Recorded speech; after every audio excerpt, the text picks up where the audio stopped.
Bonjour et bienvenue pour la suite de ce tutoriel consacré à l'apprentissage du Real tout en combinant l'utilisation de la Ravel 9 du côté de l'API. Dans la vidéo précédente, nous avons vu comment est-ce qu'on pouvait passer de l'écran des films à l'écran des détails et on a appris la navigation programmée. Dans celle d'aujourd'hui, nous allons afficher les différents détails d'un film et nous allons les styliser. Mais on va découper cette vidéo en plusieurs parties. Celle-là va concerner la récupération des données et dans les prochaines, nous allons styliser la page. Très bien, une fois que cela est fait, nous allons aller au niveau du détail. Et la première chose à prendre en compte, c'est de venir importer ici le gestionnaire d'état. Nous allons utiliser les hooks de React. Donc, nous allons utiliser les deux différents hooks que nous avons l'habitude d'utiliser, qui sont useState, qui permet de gérer les états, et useEffect, qui permet de lancer des opérations lorsque le composant est monté. Ensuite, ce que je veux vous expliquer, c'est que vous voyez que lorsqu'on est sur l'écran des films, et si par exemple on clique sur Suicide Squad, lorsqu'on passe sur l'écran détail, vous voyez qu'au niveau de l'URL, on a un 1. Et là, le 1 représente l'idée. Donc, l'idée, c'est de récupérer cette idée et d'envoyer une requête à la base de données comme on l'a fait dans Insomnia.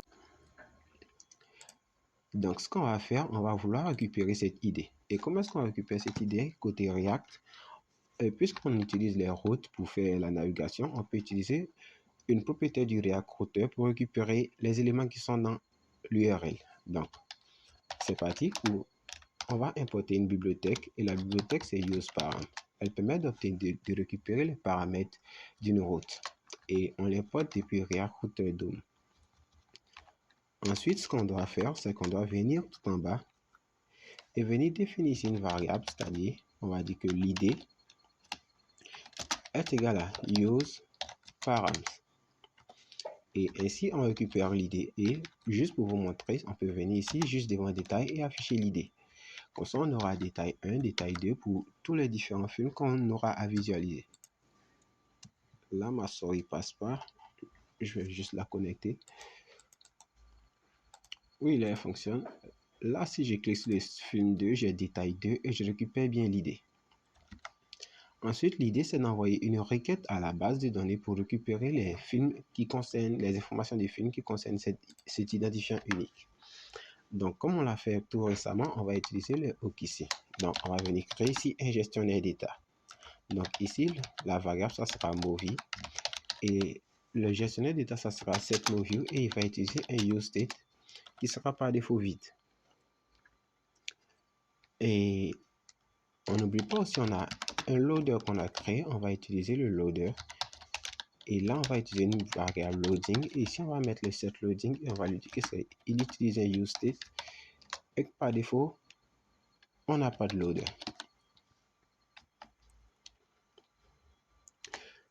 Ensuite, ce que je vais plus tard, on va faire, c'est qu'on va créer un système de tabulation. Donc, je vais juste le mettre ici. Et ici, on va l'appeler ActiveTab. Et ici, on va lui dire qu'on a un setActiveTab qui est égal à un useState qui est égal par défaut 1. Ça, on l'utilisera plus tard. Il n'est pas important, mais il fait partie de l'UA. Ensuite, la chose à faire, c'est de créer la méthode qui va permettre d'interroger notre base de données. Donc ici, on va créer la méthode const_movieRequest. J'ai l'habitude de le faire avec une minuscule, donc je vais reformater. Ici, c'est movieRequest. Et c'est une fonction asynchrone qui va retourner ceci. Et là, par défaut, lorsqu'on lance la fonction, on va vouloir mettre le chargement à true. C'est-à-dire que la page est en train de charger. Et là, on va faire un await. Et ici, on va importer Axios.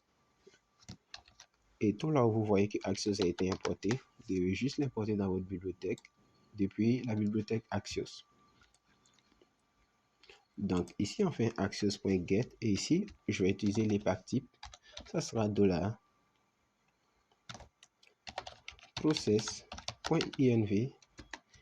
Et là, si vous vous rappelez, c'était React App. Et l'adresse du backend, c'était backend URL. Et la suite, c'était film. Et ensuite, on devait passer l'idée du film. Et l'idée, je le passais comme ça. Donc, Une fois qu'on lance ça, on attend un retour, donc on appelle la méthode VEN. Et là, on va recevoir une réponse. Et ce que je veux faire, c'est que lorsqu'on reçoit cette réponse, on veut mettre la variable movie à jour. C'est-à-dire, on va appeler la méthode setMovie, celle qui permet de gérer l'état de la variable movie. Et on va lui dire que le setMovie, tu vas remplacer le contenu de la variable movie par celle qui provient de la base de données. Et dans notre cas, c'est le résultat, le data.fill. Et une fois qu'on fait ça, on met notre état de chargement à faux. C'est-à-dire que nous ne sommes plus à l'état de chargement. Et là, on peut mettre ici un catch au cas où on a des erreurs. Et tout ce qu'on va faire, c'est qu'on va dire, on va faire un console.error de l'erreur.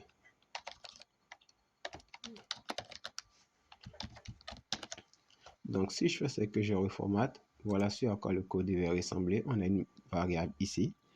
Et une fois que cela est fait, une fois que tout cela est vérifié, on peut juste aller là, utiliser le second use effect hook de React et leur dire de lancer cette variable lorsque la page charge plutôt. Donc ici, ça sera movie request. Et là, on aura une virgule et des crochets. Et là, c'est un point virgule et non une virgule. Et si j'enregistre ça et que je retourne au niveau de l'application, si je vais maintenant dans l'onglet réseau, je vais voir que j'ai une requête qui est lancée à l'adresse du back-end. Je vais d'abord aller au niveau de network. Je vais voir.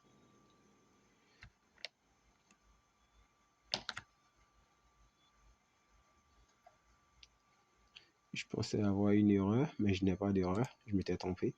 Et là, on voit que au niveau de network, on a le film, on a un appel à l'API, à la base de données, et on a le film qui est récupéré. Très bien. Ce qu'on veut faire maintenant, c'est d'afficher ces données au niveau de notre interface. Donc, on va le faire comme tout récemment. On va créer une méthode qui permet de faire le rendu. Donc, ici, on va l'appeler renderData. Et on va lui dire que par défaut, c'est égal à une fonction fléchée.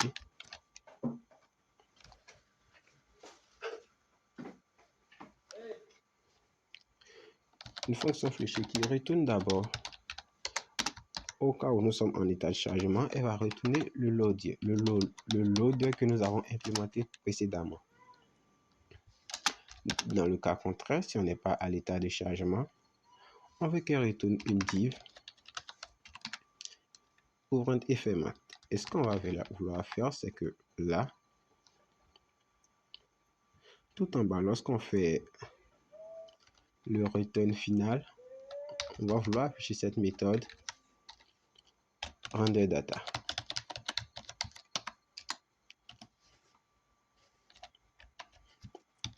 Et si on enregistre ça et qu'on retourne sur l'écran des détails, qu'on rafraîchit, on a notre petit loader qui s'affiche. Et puis, plus rien, parce qu'on a récupéré les films. OK? Donc maintenant, c'est ici qu'on va travailler. Donc, je vais en profiter pour donner en même temps des classes. Ici, je vais lui donner une classe name de page container qui sera le contenu de la page. Je vais dire, ici, je vais créer une div qui aura une autre classe, une classe name qui sera du genre movie et container. Ça sera l'image du film. Ensuite, on aura une autre div encore. Et là, je vais donner un class name de moviePic. Ça sera l'image du film. Et ici, je vais lui passer un style en ligne. Et là, ça sera, je vais lui passer le background image.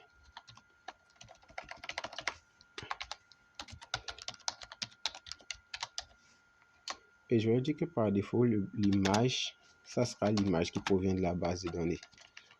Je vais utiliser les backtypes. Ici, ça sera URL. Et à l'intérieur, on aura $movie.url. Et si on fait ce qu'on rafraîchit, on verra qu'il n'y a aucun changement au niveau de notre page. Et ça, c'est normal.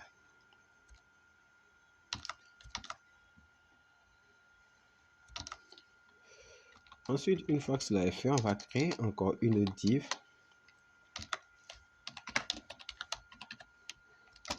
avec la classe name de movie detail qui va permettre de recenser les détails du film. Ensuite, on aura un H4 et à l'intérieur de ce H4, on aura le film, le titre du film. Donc, ça sera movie.titre.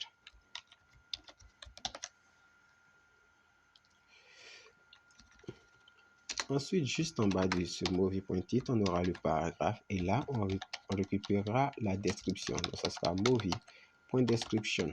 Description. Et juste en bas de ce paragraphe, on aura un petit bouton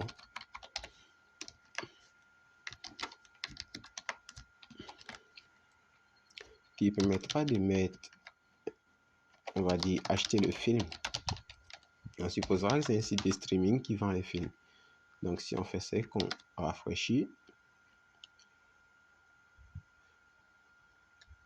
je pense avoir fait des erreurs.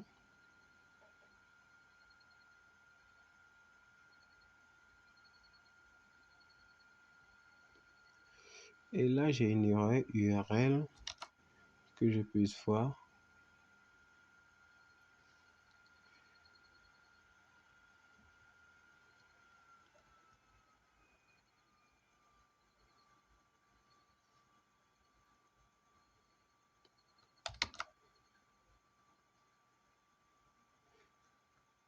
Il dit qu'il y a une erreur cannot read property of undefined URL.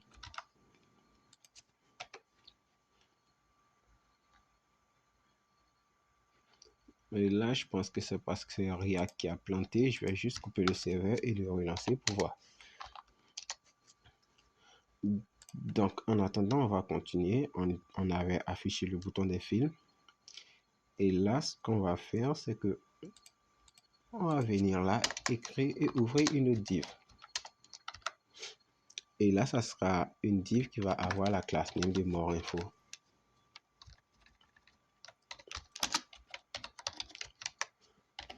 Qui va permettre de lister plus d'informations sur le film. Je sais, il y a assez de divs, mais c'est l'idée. Donc ici, ça sera une div avec la classe détail.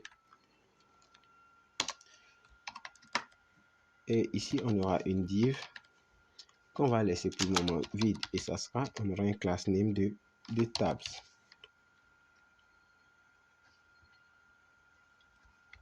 Et pour le moment, on s'arrêtera là. On attendra de voir ce que ça donne lorsque la page sera rafraîchie. Et là, on aura un système de tabulation pour que l'utilisateur puisse cliquer sur deux différentes tables. Et ces tables, on va venir les définir tout en haut. Donc, ce qu'on va faire, c'est qu'on va aller juste là-haut, juste après avoir trouvé l'idée. On va créer une nouvelle constante que nous allons appeler tabs. Et ça sera égal à un tableau qui va contenir deux objets. Le premier, ça sera, il aura un identifiant et un title. Le premier, ça sera la description.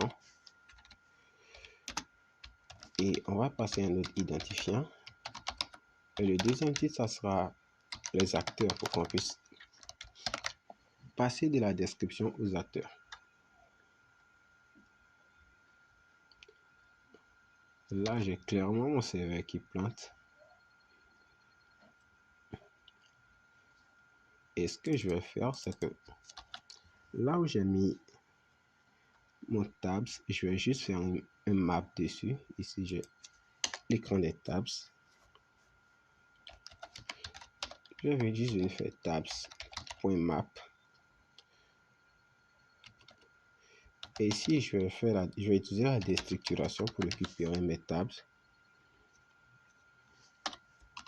Là, j'aurai ça et là, j'aurai ça. Et ce que je vais faire lorsque je récupère mes tabs, je vais juste faire ici un return. Et à l'intérieur, j'aurai une div. Et sans oublier que lorsqu'on fait un map, on doit mettre une clé pour chaque enfant. Donc, on aura le key qui sera égal à ça. Et on aura un class name qui sera égal à. Utiliser les pack types, ça sera tabs item. Et là, on vérifiera si nous sommes sur l'actuelle table.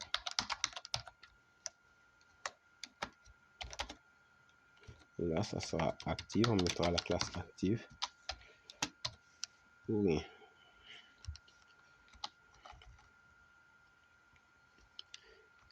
Et là, on mettra le titre de la table. Et là, c'est titre. Sans oublier qu'on crée une méthode onClick qui va nous mettre à jour le tab actif. Donc, ça sera ici set active tab. Et là, on passera à l'idée.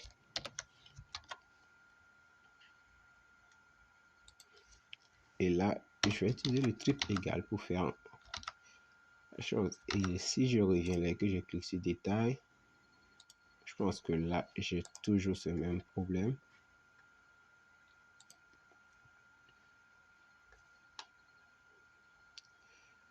Cannot read property of undefining rating URL. Donc, ce que je vais faire, c'est que je vais pour le moment retirer ça.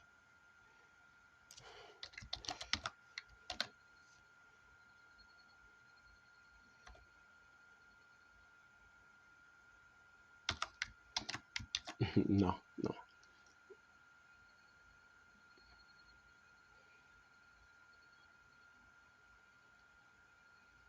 Je pense que ça viendra avec le temps. Ça doit être un problème de rendu et donc ça peut rester pour le moment. Donc, ce qu'on va faire ensuite, c'est qu'on va juste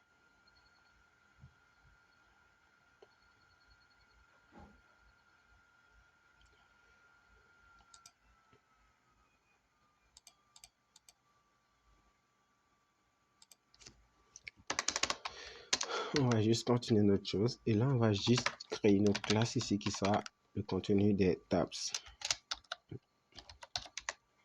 Et là ça sera le tabs content. Ici ce qu'on va lui dire, c'est qu'on va lui dire que si active tab est égal à 1, si le tab actuel est égal à 1, on va afficher ceci est le tag actif, ou alors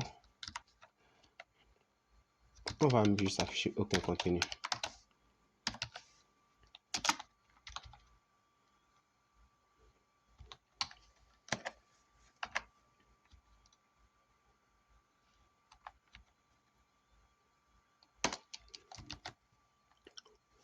Donc si je fais ce que j'actualise et que j'ai rafraîchi, je pense avoir réglé tous les problèmes.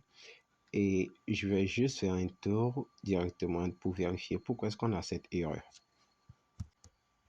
Et là, j'avais l'erreur juste parce que à l'état initial, j'avais laissé le set loading à false, c'est-à-dire que par défaut, lorsque la page était rendue, il supposait qu'on avait déjà récupéré les données de la base de données. Donc ici, ce qu'on devait faire, on devait juste dire que lorsque la page est rendue, on est en mode chargement. Donc on charge les données depuis la base de données. Et là, on évitera ce problème-là. Donc, si j'enlève ça et que j'ai rafraîchi, je verrai que j'ai l'UI qui apparaît, on a le loader et ici, on a le tag actif. OK. Ensuite, quand on finisse en même temps avec le HTML, on va dire, pour les films, dans les vidéos à venir, on aura la possibilité d'implanter un système de chat pour que les utilisateurs qui seront connectés puissent discuter sur un film en question. Donc, je vais en même temps le mettre pour ne pas qu'on puisse l'oublier. Donc, on aura ici div qui aura une classe name de chat. Et ici aussi, on aura une seconde div qui aura une classe name de title.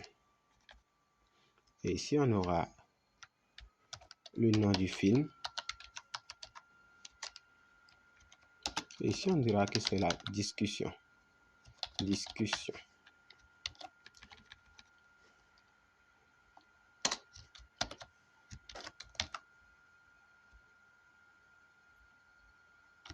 Donc, je pense que c'est movie.titre. OK, le nom du film suivi de la discussion. Ensuite, ce que je vous invite à faire, c'est de vous rendre au niveau de votre ordinateur et de rechercher une librairie que nous allons utiliser pour le chat. Donc, ça sera React Scroll to Bottom. Le lien sera disponible dans la description ainsi que le lien de la page détail parce qu'elle est un peu longue pour que vous puissiez prendre la main rapidement. Donc, vous avez juste à le copier et aller au niveau de votre projet et ouvrir un nouveau terminal, le coller et l'installer. Donc, pour ma part, c'est déjà fait. Donc, je vais continuer. Donc, ici, on aura juste le scroll to bottom. Vous devez juste le mettre. Et ici, on va lui donner une class name de conversation container.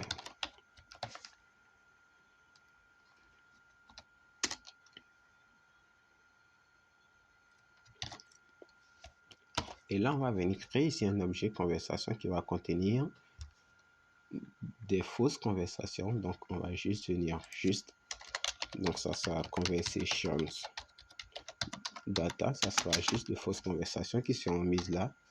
Et ça sera des objets. Donc, on aura juste un from pour savoir qui a envoyé le message en question. Et ça, on va le dupliquer à 2 reprises. Donc, on aura juste ça. Et là, on doit lui dire que c'est une constante. Et si je reformate, j'ai bien ça qui donne. Et là, ça sera from to. Et là où on a le scroll to bottom, je vais juste venir faire ici un conversation data, un map. Nous allons parcourir ici le tableau. Donc, je vais encore utiliser la déstructuration. Ça sera le from et le message. Et là, on va faire un return et on va retenir une div.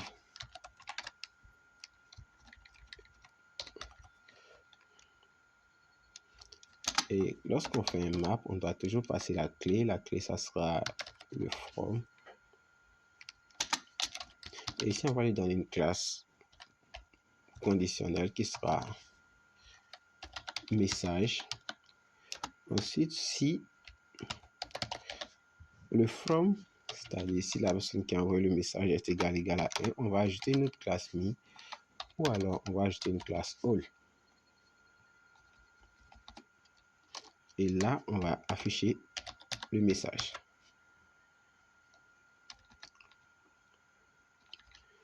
Et juste en bas de ça, on va juste afficher une zone de saisie pour permettre à l'utilisateur d'envoyer son message. Donc ici, placeholder, ça sera message. Donc, si on fait ça, qu'on retourne sur le site, on aura ça qui apparaîtra et on va styliser ça dans la prochaine partie.